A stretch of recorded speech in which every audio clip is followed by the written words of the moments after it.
Hello दोस्तों, आप कैसे हैं। मैं आशा करता हूं कि आप अच्छे होंगे दोस्तों और आपका पढ़ाई बहुत अच्छे से चल रहा होगा।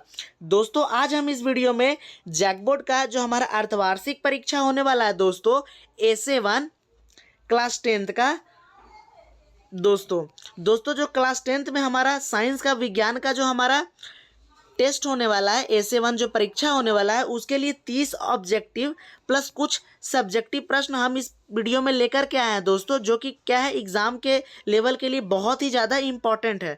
एकदम इसी से आपका एग्जाम में छप गया है दोस्तों, तो इसलिए आप ना इस वीडियो को एकदम ध्यान से देखिएगा, ठीक है। इसमें हम 30 बहुत ज़्यादा इंपॉर्टेंट क्वेश्चन देखेंगे, ऑब्जेक्टिव और कुछ सब्जेक्टिव देखेंगे, ठीक है दोस्तों। तो चलिए आइए, सबसे पहले मैं बता देता हूँ कि यहाँ पे सबसे पहले हम ऑब्जेक्टिव टाइप क्वेश्चन देखेंगे, फिर सब्जेक्टिव दोस्तों। तो देखिए यहाँ पहला जो हमारा ऑब्जेक्टिव क्वेश्चन है वह क्या है, बोल रहा है दोस्तों पहला क्वेश्चन कि समतल दर्पण की फोकस दूरी क्या होती है। तो जो समतल दर्पण होता है दोस्तों उसकी फोकस दूरी क्या होती है यह बताना है। तो दोस्तों देखिए ऑप्शन नंबर बी क्या है, अनंत। आपको याद रखना है कि समतल दर्पण का फोकस दूरी क्या होता है, अनंत होता है। अब सुनिए दोस्तों, ये समतल दर्पण क्या होता है, तो वैसा दर्पण जिसका जो सतह होता है, परावर्तक सतह, वह समतल होता है। जैसे कि मैं बता देता हूँ, जो हम लोग घर में आईने के रूप में यूज करते हैं वह समतल दर्पण है, ठीक है।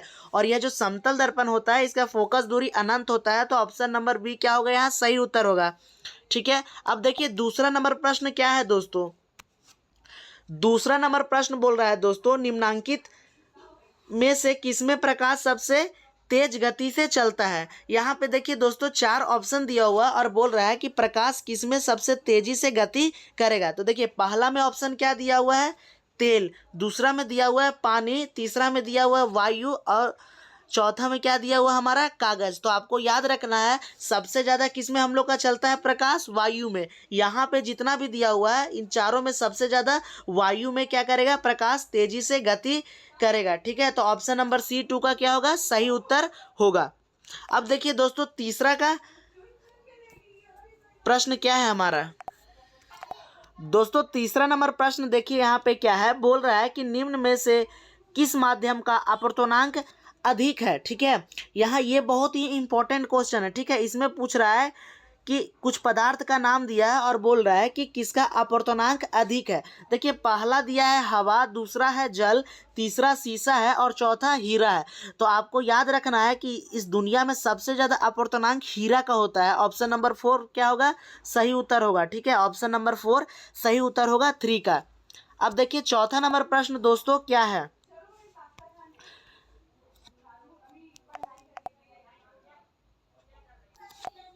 दोस्तों चौथा नंबर बोल रहा है कि प्रिज्म द्वारा प्रकाश की कौन सी परिघटना घटती है, ठीक है। तो जो प्रिज्म होता है दोस्तों उसके द्वारा प्रकाश की कौन सी परिघटना घटती है आपको बताना है, ठीक है। तो आपको याद रखना है कि वर्ण विक्षेपण, ठीक है। ऑप्शन नंबर 3 देखिए यहाँ पे लिखा हुआ है वर्ण विक्षेपण सही उत्तर होगा। दोस्तों जो प्रिज्म होता है हमारे त्रिभुज के आकार का, तो इसमें जब हम लोग प्रकाश डालते हैं तो वो 7 रंगों में क्या होता है कि बट जाता है। तो ये जो 7 रंगों में बटने की क्रिया है को ही हम लोग क्या बोलते हैं, वर्ण विक्षेपण कहते हैं, ठीक है। तो प्रिज्म द्वारा प्रकाश की कौन सी परिघटना होती है, वर्ण विक्षेपण। आई होप इसको आप समझ गए होंगे। चौथा का क्या होगा, ऑप्शन नंबर 3 सही उत्तर होगा। पांचवा नंबर प्रश्न देखिए दोस्तों क्या है, बोल रहा है कि मोटर वाहन के सामने कौन सा दर्पण लगा होता है, ठीक है। मोटर वाहन के सामने कौन सा दर्पण लगा होता है बताना है। देखिए यदि साइड मिरर में बोलेगा तो उत्तल दर्पण मारेंगे, ठीक है। जो साइड मिरर में यानी साइड में जो ऐना लगल होता है गाड़ी में, अगर इसके बारे में पूछेगा कि कौन सा दर्पण होता है तो हम उत्तल दर्पण मारेंगे, ठीक है। लेकिन यहाँ पे क्या पूछ रहा है, ध्यान से समझिए कि मोटर वाहन के सामने, ठीक है, यानी कि आगे में कौन सा दर्पण लगा होता है। तो इसको भी क्या मारिएगा आप, उत्तल दर्पण मारिएगा, ठीक है। क्या मारेंगे, उत्तल दर्पण। ऑप्शन नंबर 2 क्या होगा, सही उत्तर होगा। यहाँ पे आपको समझना है कि अगर हेडलाइट में बोलता बोलता मोटर वाहन के हेडलाइट यानी सामने वाले लाइट में कौन सा दर्पण लगा होता है तो हम अवतल मारते हैं, ठीक है। लेकिन सामने बोल रहा है इसलिए हम उत्तल दर्पण मारेंगे। उत्तल दर्पण हमारा सही उत्तर होगा 5 का। अब देखिए छठा नंबर प्रश्न क्या है दोस्तों, बोल रहा है कि जरा दृष्टि दोष किस प्रकार के लेंस द्वारा दूर किया जाता है। ठीक है, तो जो जरा दृष्टि दोष है उसको किस प्रकार के लेंस के द्वारा दूर किया जाता है यह हमें बताना है। ठीक है, तो यहाँ पे देखिए ऑप्शन नंबर 3 में लिखा है द्विफॉक्सी लेंस। ठीक है, द्विफॉक्सी लेंस के द्वारा हम जरा दूर दृष्टि दोष को दूर करते हैं। ठीक है, यानी द्विफॉक्सी लेंस का हम चश्मा पहनते हैं और उससे जो आँख में जरा दूरदृष्टि दोष होता है वह दूर हो जाता है। तो ऑप्शन नंबर 3 क्या होगा, सही उत्तर होगा। अब 7वां नंबर प्रश्न देखिए क्या है दोस्तों, बोल रहा है कि आँख के रंगीन भाग को क्या कहते हैं, यानी जो आँख होता है हमारा उसके रंगीन भाग को क्या कहते हैं। तो आपको याद रखना है ऑप्शन नंबर बी इसका सही उत्तर होगा, आइरिस। ठीक है, आँख के रंगीन भाग को आइरिस कहते हैं दोस्तों, तो ऑप्शन नंबर बी इसका सही उत्तर होगा। अब 8 नंबर प्रश्न देखिए दोस्तों क्या है। 8 नंबर प्रश्न बोल रहा है दोस्तों कि खतरे का निशान किस रंग का बना होता है। ठीक है, तो खतरे का निशान किस रंग का बना होता है बताना है दोस्तों। तो आपको याद रखना है कि जो खतरे का निशान होता है वह लाल रंग का बना होता है। ऑप्शन नंबर 2 क्या होगा, 8 का सही उत्तर होगा दोस्तों। अब दोस्तों देखिए अगला हमारा क्या है प्रश्न दोस्तों, अब बोल रहा है क्या हमारा 9 नंबर प्रश्न, विभवांतर का एसआई मात्रक है। ठीक है, विभवांतर का एसआई मात्रक क्या होता है हमें बताना है। तो आपको याद रखना है कि विभवांतर का एसआई मात्रक क्या होता है, वोल्ट होता है। ठीक है, विभवांतर का एसआई मात्रक क्या होता है दोस्तों, वोल्ट। ऑप्शन नंबर ए इसका सही उत्तर होगा 9 का। ठीक है, अब 10वां नंबर प्रश्न देखिए दोस्तों क्या है। 10वां नंबर प्रश्न बोल रहा है दोस्तों, विद्युत परिपथ में धारा की माप के लिए किसका उपयोग किया जाता है। यानी जो हमारा विद्युत परिपथ होता है उसमें हम धारा को मापते हैं, तो किसका उपयोग करके मापते हैं यह पूछ रहा है। तो आपको याद रखना है अमीटर का। ठीक है, विद्युत परिपथ में हम लोग धारा को अमीटर से मापते हैं। इसको अमीटर भी बोलते हैं और मीटर भी बोलते हैं, तो इसमें आपको गड़बड़ाना नहीं है। ठीक है, तो ऑप्शन नंबर 3 हमारा 10 का सही उत्तर होगा। ठीक है, अब 11 नंबर प्रश्न देखिए दोस्तों क्या है। देखिए दोस्तों 11 नंबर प्रश्न अब क्या है, इसको एकदम ध्यान से समझना है कि 11 नंबर प्रश्न क्या है। देखिए दोस्तों बोल रहा है कि समीकरण CaCO3। ठीक है, यहाँ पे देखिए तीर का निशान है और मैं यहाँ पे लिख देता हूँ ऊष्मा। ठीक है, यहाँ पे ऊष्मा नहीं लिखा है तो मैं ऊष्मा लिख देता हूँ। बोल रहा है कि समीकरण CaCO3 CaO प्लस CO2 में किस प्रकार की अभिक्रिया है। यहाँ पे बस आपको देखना है, देखिए यहाँ पे एक पदार्थ है यानी एक पूरा गोटा पदार्थ है और यह देखिए दो अलग अलग पदार्थों में टूट गया। टूटने की क्रिया को हम क्या बोलते हैं, वियोजन। ठीक है, यानी यहाँ पे देखिए एक समीकरण दिया है रासायनिक अभिक्रिया का और पूछ रहा है कि यह किस प्रकार का अभिक्रिया है। तो यहाँ एक पदार्थ टूटकर दो पदार्थ का निर्माण कर रहा है, तो कौन सा अभिक्रिया होगा, वियोजन अभिक्रिया होगा। ठीक है, तो ऑप्शन नंबर 2 क्या होगा, इसका सही उत्तर होगा, क्योंकि यहाँ पे एकल अभिकारक टूटकर दो उत्पाद का निर्माण कर रहा है। तो 11 का ऑप्शन नंबर 2 क्या होगा दोस्तों, सही उत्तर होगा। अब देखिए दोस्तों 12 नंबर प्रश्न क्या है। दोस्तों 12 नंबर प्रश्न जो है वह बोल रहा है कि नीला लिटमस पेपर किससे लाल हो जाता है। तो आपको याद रखना है कि नीला जो लिटमस पत्र होता है वो अम्ल से लाल हो जाता है। ठीक है, ये वाला ना बहुत इंपॉर्टेंट क्वेश्चन है, ये हर बार ही रिपीट होता है। ठीक है, 1 नंबर का तो ये आएगा ही आएगा, एकदम से कंफर्म है। ठीक है, तो नीला लिटमस पेपर किससे लाल हो जाता है, तो ऑप्शन नंबर 1 क्या होगा, सही उत्तर होगा अम्ल से। ठीक है, अब आगे देखिए दोस्तों 13 नंबर प्रश्न क्या है। दोस्तों यहाँ बोल रहा है कि निम्न में कौन क्षार है। 4 ऑप्शन है दोस्तों, पहला ऑप्शन, दूसरा ऑप्शन, तीसरा ऑप्शन, चौथा ऑप्शन, चारों को देखना है और बताना है कि इसमें कौन क्षार है।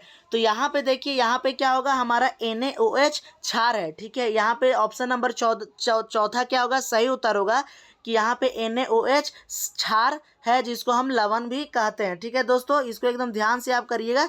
ठीक है, ये भी पूछा जाता है प्रश्न। अब देखिए 14 नंबर प्रश्न क्या है दोस्तों।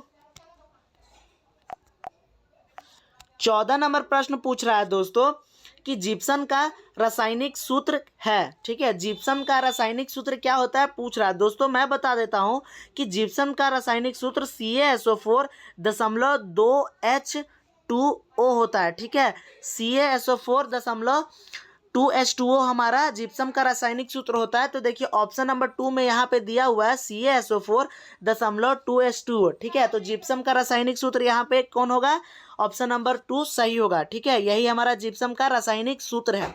14 का दूसरा नंबर सही उत्तर। अब देखिए दोस्तों 15 नंबर प्रश्न क्या है, बोल रहा है कि गंधक एक क्या है। ठीक है, तो जो गंधक है वह क्या है हमें बताना है। तो सबसे पहले मैं बता देता हूँ कि ये गंधक क्या है दोस्तों।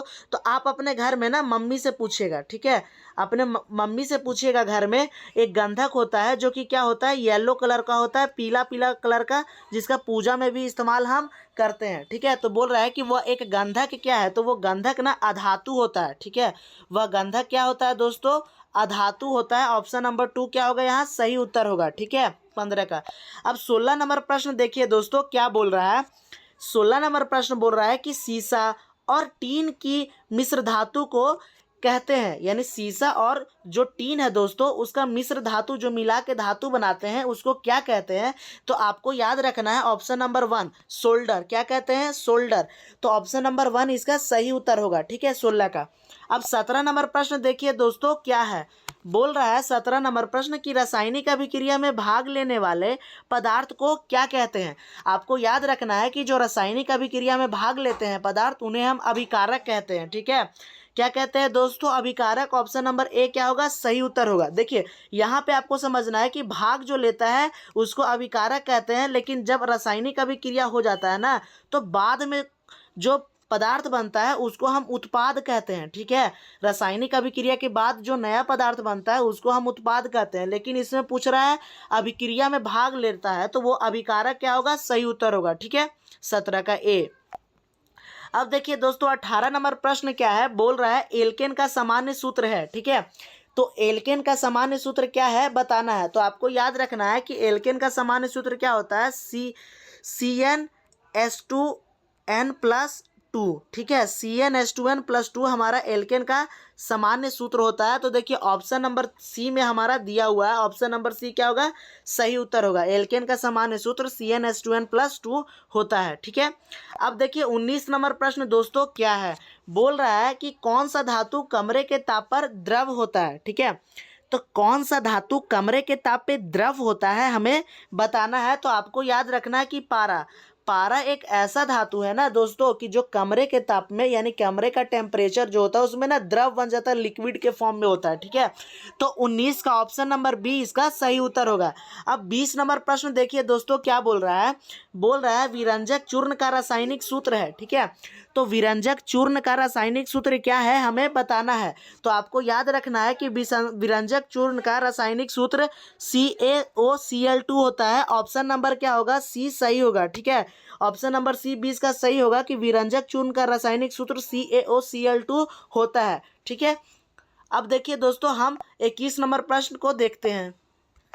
दोस्तों 21 नंबर प्रश्न देखिए क्या बोल रहा है, बोल रहा है स्वपोषी पोषण के लिए आवश्यक है, यानी जो स्वपोषी होता है ना, स्वपोषी पोषण यानी जो स्वयं से अपना पोषण करता है उसके लिए क्या आवश्यक है। पहला दिया हुआ है कार्बन डाइऑक्साइड और जल, दूसरा दिया हुआ है क्लोरोफिल, तीसरा है सूर्य का प्रकाश और चौथा है इनमें से सभी। तो आपको याद रखना है दोस्तों क्या कि जो स्वपोषी पोषण होते हैं, जैसे कि पेड़ पौधे जो है ना वह स्वपोषी पोषण करते हैं। ठीक है, क्या करते हैं स्वपोषी पोषण यानी स्वयं से पोषण।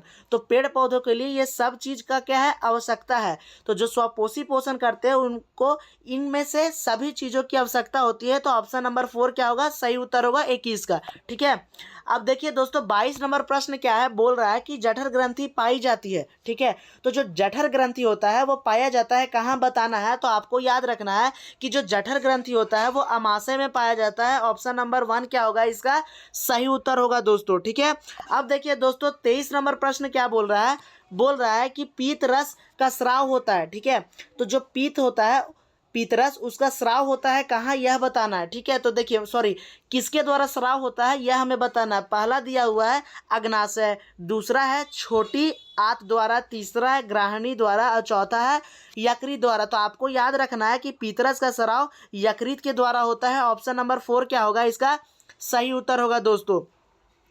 अब 24 नंबर प्रश्न समझते हैं दोस्तों क्या है। दोस्तों 24 नंबर प्रश्न कह रहा है कि घेंघा रोग पनपता है, यहाँ बिंदु लगेगा दोस्तों तो आप समझ लीजिएगा, ठीक है।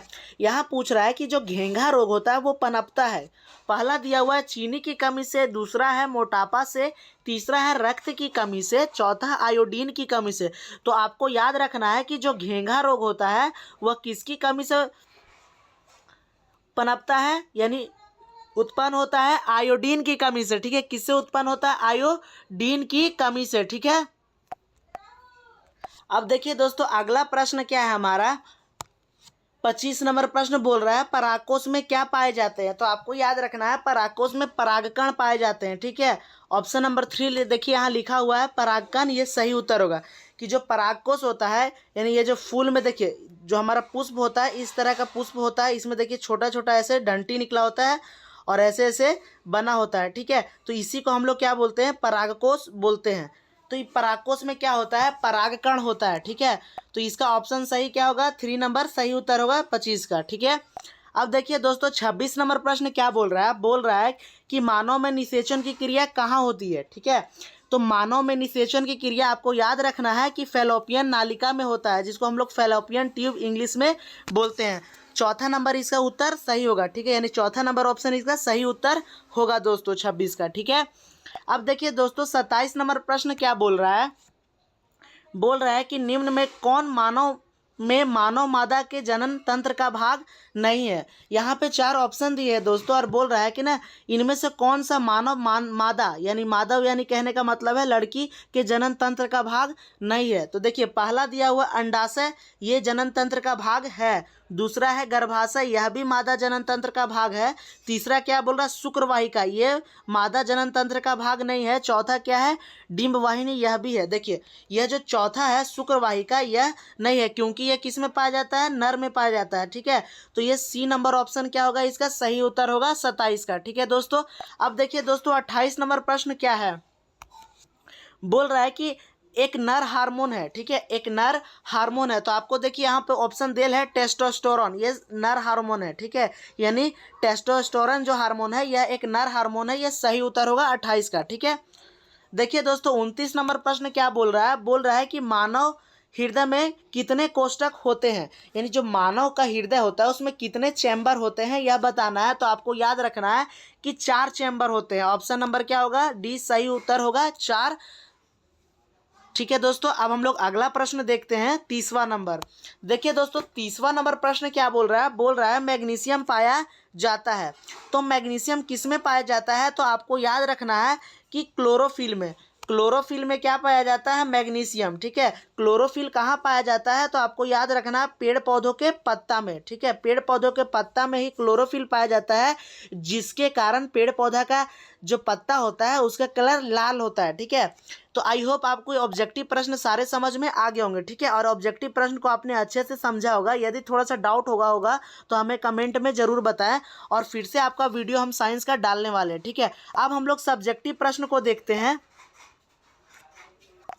दोस्तों। अब जितने भी हम सब्जेक्टिव प्रश्न देखेंगे वो 2 नंबर के लिए बहुत ही ज़्यादा क्या होगा? इंपॉर्टेंट होगा, ठीक है, वो सब 2 नंबर के लिए बहुत ही ज़्यादा इंपॉर्टेंट होगा। तो आप यहाँ से ध्यान से देखिएगा, यहाँ से हम सब्जेक्टिव प्रश्न देखना शुरू कर रहे हैं, ठीक है दोस्तों। देखिए पहला नंबर हमारा 31वां नंबर प्रश्न सब्जेक्टिव क्या है, बोल रहा है कि प्रकाश के परावर्तन के नियमों को लिखे, ठीक है। प्रकाश के परावर्तन के जो भी नियम होते हैं 2 उनको लिखना है। तो देखिए मैं उत्तर में लिखा हूँ पहला नंबर आपतित किरण और क्या लिखा हूँ? परावर्तित किरण तथा आपतन बिंदु पर डाला गया अभिलंब तीनों एक ही तल में होते हैं, ठीक है। पहला नंबर आपको देना है और लिखना है आपतित किरण, परावर्तित किरण तथा आपतन बिंदु पर डाला गया अभिलंब ये तीनों एक ही तल में स्थित होते हैं। दूसरा क्या नियम लिखना है? देखिए लिखेंगे आपतन कोण परावर्तन कोण के सदैव बराबर होता है, यानी जो आपतन कोण होता है दोस्तों वो परावर्तन कोण के सदैव यानी हमेशा बराबर होता है, ठीक है।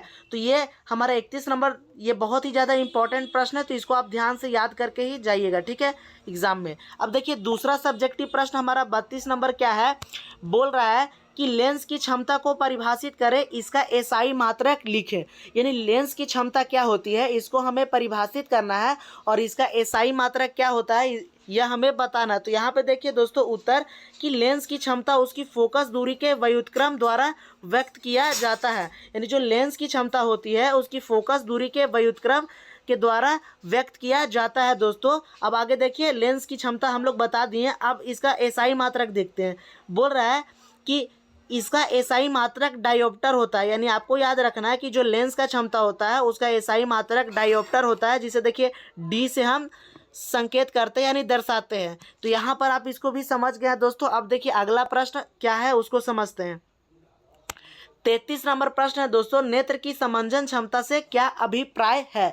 यानी कहने का मतलब है कि जो नेत्र का समंजन क्षमता है उससे क्या समझते हैं वह बताना है। ठीक है, तो देखिए दोस्तों मैं उत्तर लिखा हूं, अभिनेत्र लेंस की वह क्षमता जिसके कारण वह अपनी फोकस दूरी को समायोजित कर लेता है समंजन क्षमता कहलाती है। ठीक है, यानी अभिनेत्र लेंस की वह क्षमता जिसके कारण वह अपनी फोकस दूरी को समायोजित कर लेता है समंजन क्षमता कहलाता है। ठीक है दोस्तों, तो इसका उत्तर यहाँ पे हम समझे। अब देखिए 34 नंबर का प्रश्न क्या पूछता है और इसका उत्तर देखते हैं। देखिए 34 नंबर जो हमारा सब्जेक्टिव प्रश्न है, बोल रहा है मानव में वृषण के क्या कार्य है, कोई 2 कार्य लिखे। यानी जो मानव है उसके अंदर वृषण का क्या कार्य है बताना है। ठीक है, तो देखिए उत्तर में मैं लिखा हूँ पहला जो कार्य है ए में शुक्राणुओं का उत्पादन। ठीक है, शुक्राणुओं का उत्पादन यानी शुक्राणुओं का उत्पादन करना, यह पहला कार्य है वृषण का। दूसरा देखिए क्या है, नर जनन हार्मोन का संश्लेषण एवं स्राव करना। ठीक है, श्रावण का मतलब स्राव करना। ठीक है, तो यहाँ पे देखिए दोनों ये आपको ध्यान से एकदम पढ़ने हैं। 34 नंबर प्रश्न के ये दोनों उत्तर हैं। अब देखिए 35 नंबर प्रश्न क्या है दोस्तों, इसको समझते हैं। दोस्तों देखिए क्या है हमारा प्रश्न, बोल रहा है डीएनए की प्रतिकृति बनना जनन के लिए आवश्यक क्यों है। यानी यहाँ पे क्वेश्चन है हमारा कि डीएनए की प्रतिकृति बनना जनन के लिए क्यों आवश्यक है यह बताना। तो देखिए दोस्तों उत्तर में मैं 2 पॉइंट में उत्तर इसका लिखा हूँ, तो ध्यान से समझिएगा। पहला हमारा पॉइंट क्या है, बोल रहा हूँ मैं कि डीएनए अणुओं में शरीर की डिजाइन, कार्य की आदि से संबंधित महत्वपूर्ण सूचनाएं होती है जिनके अनुसार शरीर की वृद्धि और उसका विकास होता है। यह पहला पॉइंट है। ठीक है, अब देखिए दूसरा पॉइंट में क्या लिखा हूँ, डीएनए की प्रतिकृति बनने से नई कोशिका में भी एक डीएनए चला जाता है तथा वह पूर्ण जीव के रूप में विकसित हो सकती है अथवा उसके विकास में योगदान दे सकती है। डीएनए के बिना कोशिका जीवित नहीं रह सकती। ठीक है, डीएनए के बिना कोशिका जीवित नहीं रह सकती। तो देखिए दोस्तों यहाँ पे आपको दोनों पॉइंट बहुत ही अच्छे से लिखने हैं क्योंकि ये सब 2 नंबर के प्रश्न थे। ठीक है, जितना भी मैं अभी सब्जेक्टिव प्रश्न करवाया वो 2 नंबर के थे। अब देखिए 36 नंबर प्रश्न क्या है दोस्तों, यहाँ पे 36 नंबर ये 3 नंबर का प्रश्न है जो कि बहुत ही ज़्यादा इंपॉर्टेंट है।